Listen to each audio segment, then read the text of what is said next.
Next up, we have David Grady, Security Evangelist with Verizon. Welcome back, David. It's good to see you again.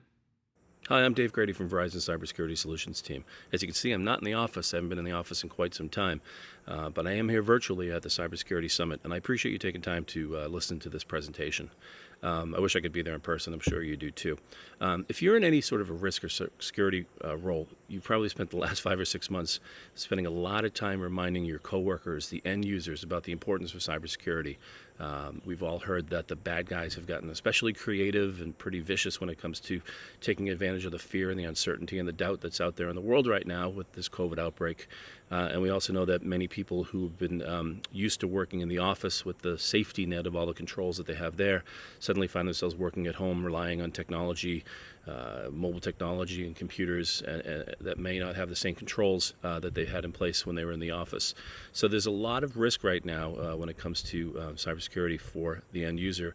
And in a couple of months, it's going to be Cybersecurity Awareness Month, and I can't imagine what there is going to be left to talk about when it comes to doing Cybersecurity Awareness Month. For the last 5 months, we've said just about everything we can to our coworkers and the end users. So what I want to do in this presentation is urge you to think about, when it comes to Cybersecurity Awareness Month this October 2020, not to spend your efforts communicating and doing awareness for the end users, but actually thinking up and trying to influence the influencers, the people who can really have a major impact on the security posture of your organization. So let's talk a little bit about that. Security influencers are those people in your organization who have a profound impact on the success of your security program. These are the people who shape your organization's perception of your security program, who either see the security program as a mission-critical strategic investment or as a team that just gets in the way of doing business. Security influencers can help ensure that security has a seat at the table at the beginning of strategic planning and not at the end. Some security influencers, like internal auditors, can be allies in improving your organization's security posture, or they can see their role as being inherently adversarial to the security team. Security influencers, like business line managers, oversee processes that might be fraught with risk, and they might be reluctant to make changes because they've always done it that way. Each of these security influencers plays a critical role in your organization's ability to achieve its security objectives. Some play a big role in helping your organization identify risk, such as third-party risk or insider threat. Some play a big role in maintaining the security of your organization's attack surface by stressing the importance of acceptable use policies with their employees, or by choosing not to tolerate rogue IT just so they can get the work done. And every single one of these influencers plays a vital role in your organization's ability to respond to and to recover from a major security incident like a data breach. One of the most effective ways to influence the influencers in your organization is to bring data, the facts and the figures that move influencers to action. At Verizon, we have a team of researchers who create some really compelling reports, and I want to share those with you today. Now, in the past, when I've attended these cybersecurity summits in person, I would ask for a show of hands to see how many people are familiar with these reports. And since I can't see your hands today, I'd like to introduce you to several of these reports and show you how you might use the information inside them to help shape your Cybersecurity Awareness Month efforts this year. The first report I want to talk to you about is Verizon's annual Data Breach Investigations Report, or the Dbir. We've been publishing the Dbir for about 13 years now, and it really is considered the gold standard for research into the causes and the root causes of security incidents and breaches. We look at tens of thousands of actual security incidents and a subset of confirmed data breaches every year. And we get that information from partners who submit the information from all over the world. We have government agencies and law enforcement agencies, as well as private organizations that share with us the information about security breaches and security incidents. That we look at the actors. Was it an internal person or an external person or a third party? They look at the actions that the actor took. Was it a hack or a DDoS attack or a social engineering attack? They look at the assets they went after. Was it an endpoint or a server or a mobile device? And we look at the attributes that they went after. We look at the confidentiality, the integrity, impact of these attacks and these incidents. Data Breach Investigation Report is really valuable for organizations who want to make sure that they are focusing on the things that matter most to them. So the DBIR starts out with a look at security incidents and data breaches across all industries. And we look at some of the most common attack patterns across all industries, sort of at a high level. So you can see here some of the big takeaways from this year's DBIR, which has the biggest data set that we've ever had. It's twice as big as the 2019 report. But you can see that when it comes to malware, 27% of all malware incidents have to do with ransomware, which really does speak to the need to have security influencers understand their role in responding to a potential ransomware attack. When you look at the fact that almost half of data breaches involve web applications attacks, which is twice as many as last year, that tells you that as business moves to the cloud, and as more web applications become critical to the business, that the need to have the controls in place before, during, and after the business moves to the cloud is so important. 1 in 5 breaches is caused by errors, which tells you that the business line managers and the end users, of course, have a lot of impact on the security posture by looking at the procedures and the processes that they use and making sure that they don't lend themselves to errors. More than 2/3 of all breaches come from either credential theft attack, errors, or social attacks. So at a high level, this gives you some feeling for what the most common attack patterns are. But where the DBIR gets really valuable is when we start to break that information down about breaches and incidents across different specific industries. So this year we've doubled the number of industries that we do a deep dive on. You can see the list here: accommodation, food services, arts, entertainment, construction, educational services, healthcare, financial services, etc., etc., etc. We use the DBIR to show you that some of these industry verticals are attacked in very different ways than others. The way bad guys go after hotels is very different from the way they go after a hospital, and the way that they go after a retail organization is very different from the way they go after, say, a public service, government agency. The report this year also has some regional segmentation, which is helpful for security influencers to understand the nuance of where they operate might have different risks. And there's also a breakout for small, medium business against large enterprise. So here's an example of how the DBIR does a deep dive on an industry. I mentioned that the report looks at a number of industries and the specific attack patterns within those industries. Each one of those industries that I mentioned has its own section in the report. So as an example here, here's healthcare, right? So you can use the DBIR if you're in healthcare, say, to better understand and better educate those influencers about the things that are more likely to happen to them when it comes to cybercrime and how they can contribute to mitigating those risks.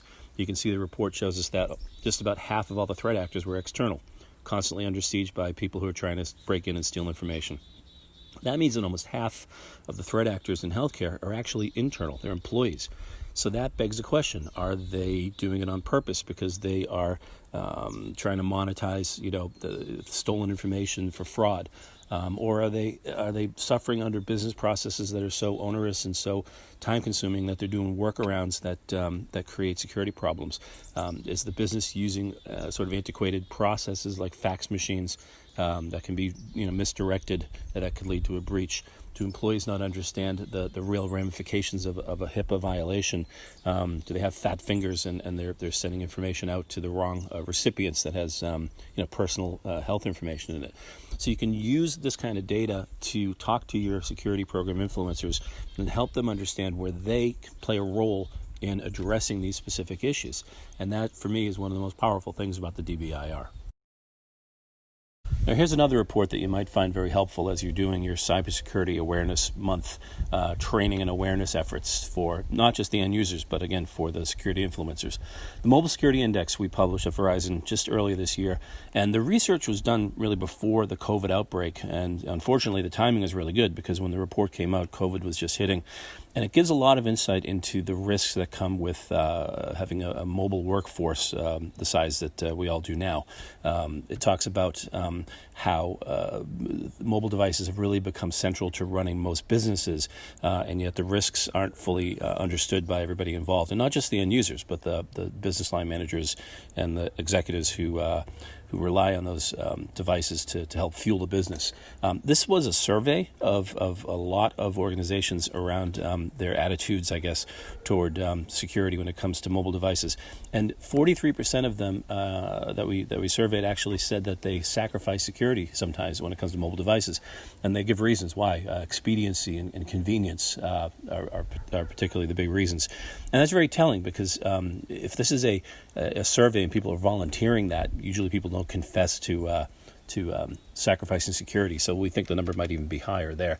But 39% of the companies that we surveyed said that they had suffered a data breach or some kind of a compromise that could be tied back to mobile devices. So that tells you that you need to be working with these security influencers to help them understand that Mobile security isn't just about the end user, right? There's also about the network connection, whether or not that's fully secure, whether or not the device is secure. Did you purchase the right kind of devices with the right kind of controls and the ability to, do remote wiping and such? And then do you have like application control on those devices? Does the business line require employees to use applications that help get the job done, but maybe they have excessive permissions? Does that application that's available from some app store, which they help run the business, does it really need to have access to the mobile device's microphone or the camera or even the the GPS data? So this report's kind of interesting because it can really help you tell the story about mobile threat, mobile risk. And if we're going to be working like this for the foreseeable future, organizations have to get a much better handle on the risks from mobile devices. The next report I want to talk to you about is the Insider Threat Report, which personally I find it very interesting because the report isn't meant to make you think that everybody who works in your organization is potentially a criminal. It doesn't try to brand everybody as a potential insider threat. But the truth is that everybody in the organization potentially can bring threat to the organization based on the decisions they make. And some of the decisions are motivated by malice, and some of the decisions are motivated by expediency or ignorance or just either laziness or sloppiness. But it doesn't make everybody bad, but it does make you realize that you as a security leader in your organization need to help security influencers, particularly business line managers, recognize the possible risk of insider threats. So the report is really interesting because it works around scenarios. We looked at a number of different sort of dimensions of insider threat. You've got careless workers, people who are misusing assets. You've got inside agents, people who've been compromised or are trying to steal information. Maybe they're leaving because they want to compete with you and they want to steal all the secrets information. Or maybe they've been approached by somebody who says, we'll give you money if you steal some information. There's disgruntled employees. They know they're going to be laid off in 2 weeks and they're going to take a wrecking ball to the place. There are malicious insiders, people who steal information again for personal gain, maybe for insider trading, or they might want to compete, in the future and steal all your, all your confidential information or all your customer leads or all your pricing information and such. And then third parties also bring a lot of risk to the insider threat dynamic. Potentially, the third parties who are managing or touching data or your systems might not have the same security controls in place that you want them to have. And this report can really help security influencers, again, those people like the business line managers and executives, understand that they have a role in identifying and mitigating insider threat. So I highly recommend that you check out the Insider Threat Report. And then finally, we have another report called the Payment Security Report. Verizon publishes this every year, usually in Q4. So that means one coming out soon. The Payment Security Report really looks at the difference between compliance and security when it comes to payment systems, the payment card industry standards. Interestingly, we've seen over the years that the real issue with PCI compliance is that once you hit compliance, once you demonstrate on May 5th that you are compliant, it immediately slips. Many organizations are not able to maintain that compliance throughout the year, and that's for a variety of reasons. And again, that's another thing that you can talk to your security influencers about. Do we have a culture that is more focused on compliance for the sake of compliance and checking a box than we do have a culture that creates a recurring, ongoing process and initiative to make sure that we're maintaining our compliance? So the security report can also help you if you are concerned about the security of payment systems, educate people about the risks associated with that. Another great report. So the last one that I wanted to show you wasn't in the 4, but it's a bonus report. It's called the VIPER. We love our acronyms here at Verizon, but the Verizon Incident Preparedness and Response Report. Great report, came out last year as well. Still has a tremendous amount of value for folks who are trying to influence other people and educate them. This one's important because, as we said at the outset, one of the most important things an organization has to do is to be able to respond to and recover from a security breach. And when we saw that number where ransomware is growing every day and more organizations are finding themselves in the middle of a ransomware attack, you have to have that preparedness plan in place. And that's something that so many of your security influencers are involved in. If you think about that first slide where I showed the privacy officer and the HR person and the business line manager and the head of communications, all of those people play a role in the response to a data breach or, say, a ransomware attack. And yet what we found in looking at several hundred incident response plans that we evaluated for our customers, only 57% of the time were the plans required to be rehearsed every year. So imagine having a plan that goes, that kind of sits there and collects dust year after year without being practiced. Suddenly there is a ransomware attack, the company shuts down overnight. We have to, implement the plan, and no one's looked at the plan for more than a year. And the HR people and the communications people and the legal people are all saying, "Why are you calling me? I'm not involved in this." Well, yes, you are. And if we practiced this more often, if we did tabletop exercises, if we dusted it off and made sure that it was up to date more often, we'd be a much more organized and ready to respond to an attack. So for me, that's probably the biggest opportunity for National Cybersecurity Awareness Month for you, is to challenge your organization on whether or not you've practiced your incident response plan and done a rehearsal or a tabletop, and whether or not you've gotten all those influencers at the table to make the decisions in advance. Like, if we get ransomware, how much are we going to pay, or how much will we not pay, or will we not pay at all? What's our strategy? So to have those conversations during peacetime instead of in the middle of the night is absolutely critical, to the ability to respond and to recover from an attack. So the Viper Report really helps you get ready to have those conversations. So I would highly recommend that rather than trying to remind your end users, again, not to click on that link and not to share company secrets on a conference call in front of their kids. The security best practice focus this year for Cybersecurity Awareness Month I would highly recommend is going after those influencers and talking to them about their ability to respond and prepare for an attack. So all that said, all of these reports are downloadable for free. They're on, you can use your favorite search engine to find them on the Verizon Enterprise website. They're in PDF format. Some of them are also webified, so you can scroll through them on the internet on the page by page. You can share them with people, share them with influencers and others. But we want to invite you to grab a copy of those and keep a lookout. And we just want to thank you. I want to thank you for joining me today. I hope that this virtual conference goes well for you today as well. And I'll be in our virtual booth if you want to virtually stop by and we can do a conversation or Q&A. So thanks again for joining, and you take care.